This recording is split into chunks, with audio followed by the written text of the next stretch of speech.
नमस्कार, मैं सत्येंद्र शर्मा और आप देख रहे हैं पंजाब केसरी.com। लद्दाख के हक के लिए लड़ने वाले सोशल एक्टिविस्ट सोनम वांगचुक समेत लद्दाख के लगभग 126 लोगों को दिल्ली पुलिस ने कल रात सिंगू बॉर्डर में हिरासत में ले लिया। आंदोलनकारी अपनी 4 सूत्री मांगों को लेकर 700 किलोमीटर लंबी पदयात्रा पूरी करने जा रहे थे।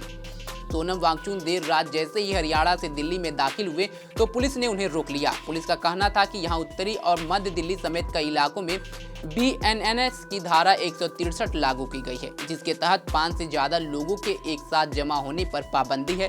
5 अक्टूबर तक ये धारा प्रभावित रहेगी। दरअसल साल 2019 के बाद से लद्दाख को छठी अनुसूची में शामिल करने और राज्य का दर्जा देने की मांग की जा रही है। पर्यावरण संरक्षक और रेमन मैग्सेसे पुरस्कार विजेता सोनम वांगचुक इस आंदोलन का नेतृत्व कर रहे हैं।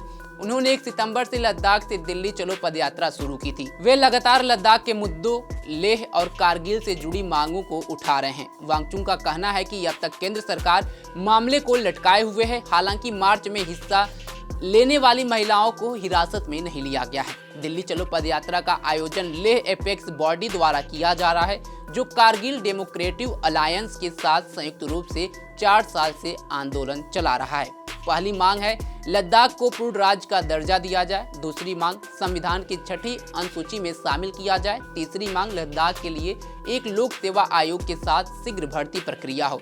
और चौथी मांग लेह और कारगिल जिलों के लिए अलग अलग लोकसभा सीटें घोषित की जाएं।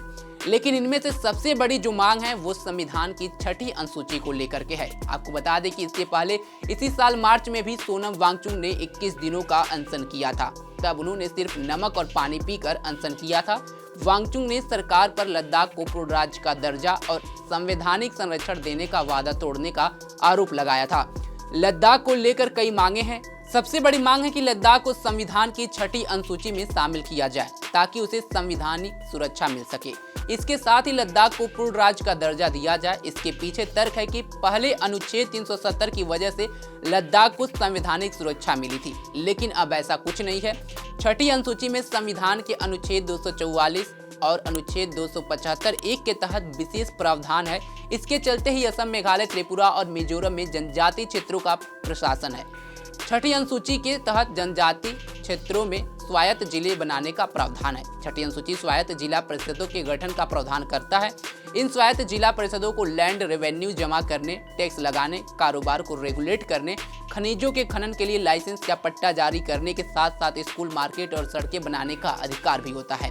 इसके अलावा लद्दाख में पब्लिक सर्विस कमीशन का गठन करने की मांग भी है ताकि स्थानीय लोगों के लिए रोजगार के मौके पैदा हो सके। पहले यहाँ के लोग जम्मू कश्मीर PSC में अप्लाई करते थे। अनुच्छेद 370 खत्म किए जाने के बाद लद्दाख केंद्र शासित प्रदेश बन गया और जम्मू कश्मीर में विधानसभा की तरह यहाँ कोई स्थानीय काउंसिलिंग नहीं है। इसके अलावा उनकी केंद्रीय स्तर पर लोकसभा में 2 सीट और राज्यसभा में भी प्रतिनिधित्व की मांग है। असम, मेघालय, त्रिपुरा और मिजोरम छठी अनुसूची में पहले से ही शामिल हैं, जो आदिवासी समुदाय को विशेष सुरक्षा प्रदान करता है। लद्दाख पहले जम्मू कश्मीर का हिस्सा हुआ करता था, लेकिन 5 अगस्त 2019 को केंद्र सरकार ने जम्मू कश्मीर से अनुच्छेद 370 को खत्म कर दिया था। साथ ही जम्मू कश्मीर और लद्दाख को अलग अलग केंद्र शासित प्रदेश भी बना दिया गया था। जम्मू कश्मीर में विधानसभा है, लेकिन लद्दाख में विधानसभा नहीं है। इन्हीं मांग को लेकर लद्दाख की जनता लंबे समय से प्रदर्शन कर रही है और इसी मांग को लेकर के सोनम वांगचुक अपने साथियों के साथ दिल्ली आए हैं, जिन्हें अब दिल्ली पुलिस ने हिरासत में ले लिया है। दिल्ली से लेकर लद्दाख तक अब भारी विरोध प्रदर्शन जारी है और लद्दाख में अब सोनम वांगचुक के हिरासत के खिलाफ लद्दाख बंद का आह्वान भी किया गया है। खैर, इस खबर पर आपकी क्या राय है कमेंट बॉक्स में जरूर बताएं। तमाम खबरों के लिए जुड़े रहे हमारे साथ और देखते रहें पंजाब केसरी.com। धन्यवाद।